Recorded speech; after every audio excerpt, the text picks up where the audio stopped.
Hello everyone, आप देख रहे हैं अपना यूट्यूब चैनल लिटिल कॉन्वर्सेशन। मैं हूं आपके साथ मनीषा त्रिपाठी। चंद्रयान 3 के सक्सेसफुल सॉफ्ट लैंडिंग के बाद I would not say surprisingly western media से यूके इन पर्टिकुलर कुछ अनसाउरी डिस्ट्रेसफुल रिमार्क्स आए। सोफी कोरकन एक जर्नलिस्ट हैं।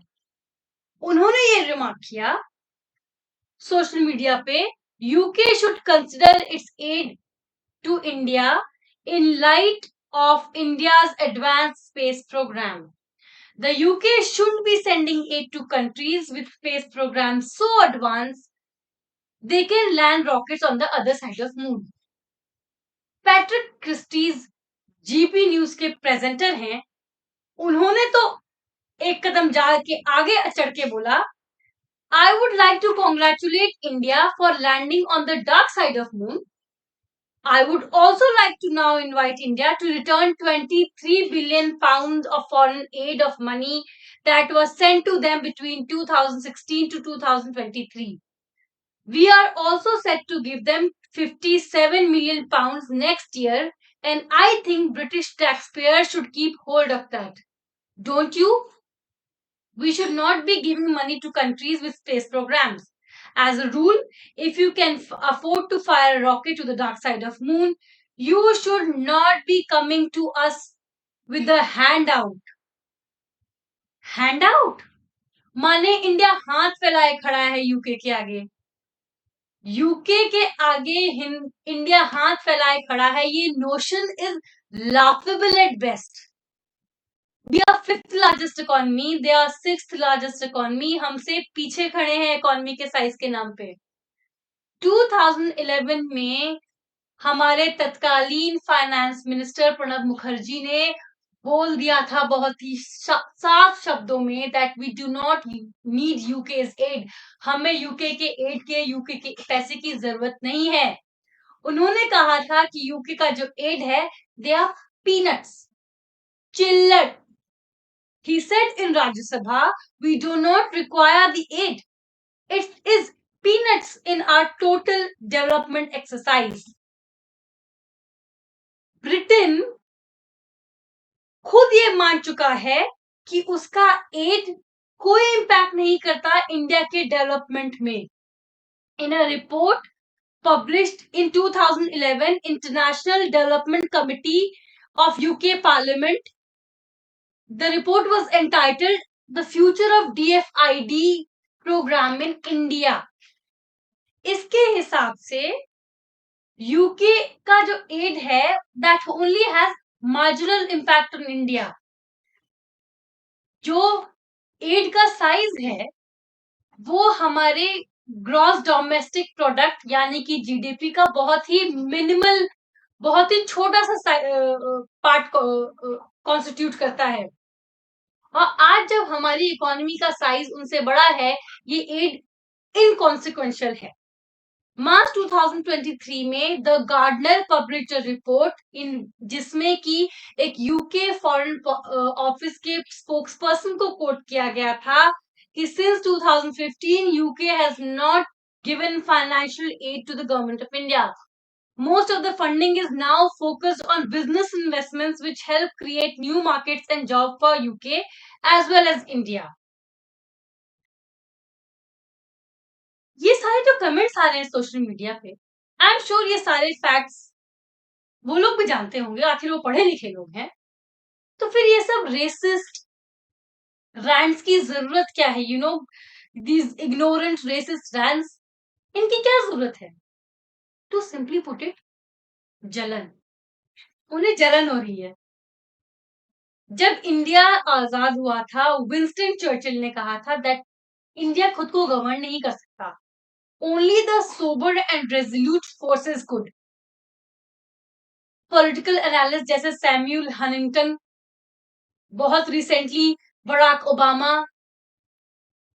एक कमांडर रह चुके हैं यूके में, उन सब ने ये प्रिडिक्ट कर दिया था कि इंडिया अब डिसइंटीग्रेट हो जाएगा। 5th लार्जेस्ट इकोनॉमी बनना, चंद्रयान पे पहुंचना, ये तो बहुत दूर की बात है। उनको तो ये भी यकीन नहीं था कि इंडिया एक पीस में रहेगा एक बार ब्रिटेन चला जाएगा। एक ऐसा देश जिसको उन्होंने 200 साल तक गुलाम बना के रखा, जिसको वो लोग the land of snake charmers कह के मॉक करते थे, वो चांद पे पहुंच गया।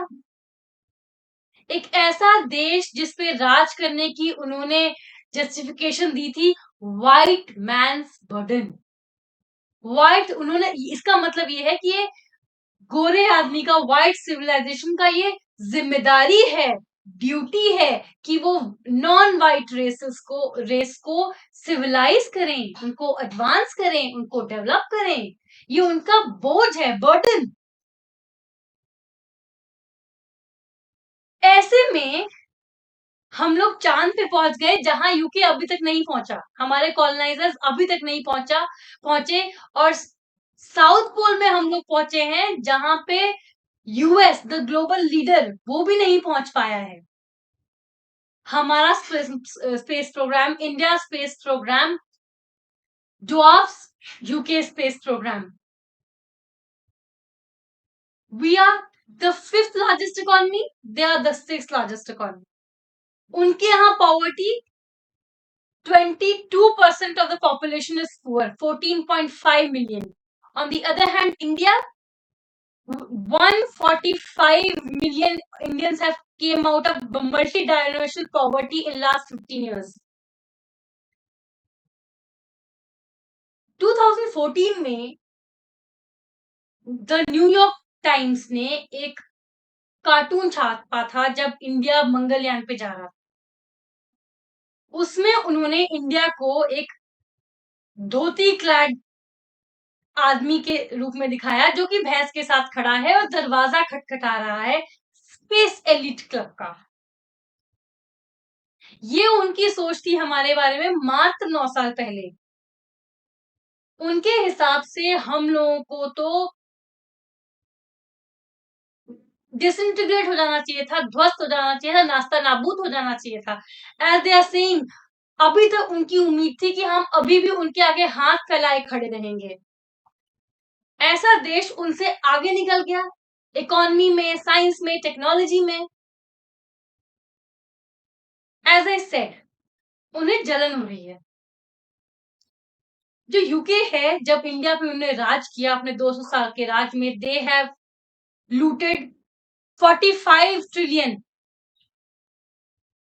यूके ने अपने 200 साल के राज में 45 ट्रिलियन चुराया इंडिया से, बिना इंडिया के किसी कंसर्न के बारे में।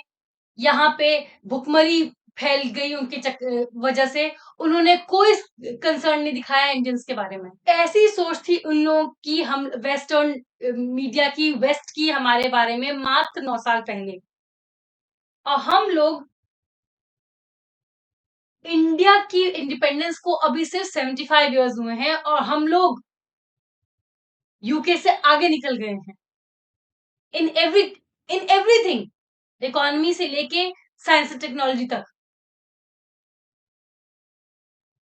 ब्रिटिश के राज में, 200 साल के राज में, यूके ने इंडिया से 45 ट्रिलियन चुराया। मैं ये तो नहीं कहूंगी कि वो पैसे लौटा दें, ये जो 45 ट्रिलियन उन्होंने चुराए हैं लौटा दे, ये मैं नहीं कहूंगी, क्योंकि लौटाने की उनकी औकात नहीं है। अगर वो लौटाने पे आ गए तो उनकी इकोनॉमी ध्वस्त हो जाएगी, भूखे मर जाएंगे वहां के लोग। यूके ने भले ही इंडिया के बिना किसी कंसर्न के, इंडियंस के बिना किसी कंसर्न के उन्होंने यहाँ पे लूट मचाई, लोगों को मरने के लिए छोड़ दिया भूखा, लेकिन हम इंडियंस हैं, हमारा दिल बड़ा है, हम वसुदेव कुटुंबकम में यकीन करते हैं। हम नहीं चाहेंगे कि यूके वासी भूखे मरे, irrespective of what they did. हम ये नहीं चाहेंगे कि वो भूखे मरे, इसलिए आप पैसे मत लौटाइए, अपने पास रखिए, लेकिन नेक्स्ट टाइम कमेंट करने से पहले अपने फैक्ट्स चेक कर लीजिए। Get your facts right. आज के लिए इतना ही, मुझे दीजिए इजाजत। ऐसे टॉपिक पर चर्चा के लिए बने रहें मेरे चैनल लिटिल कॉन्वर्सेशन के साथ। इस वीडियो पे अपनी राय कमेंट करें, मेरी वीडियो को लाइक करें, शेयर करें, सब्सक्राइब करें। मेरे चैनल को प्लीज सब्सक्राइब करें। सी यू अंटिल नेक्स्ट टाइम।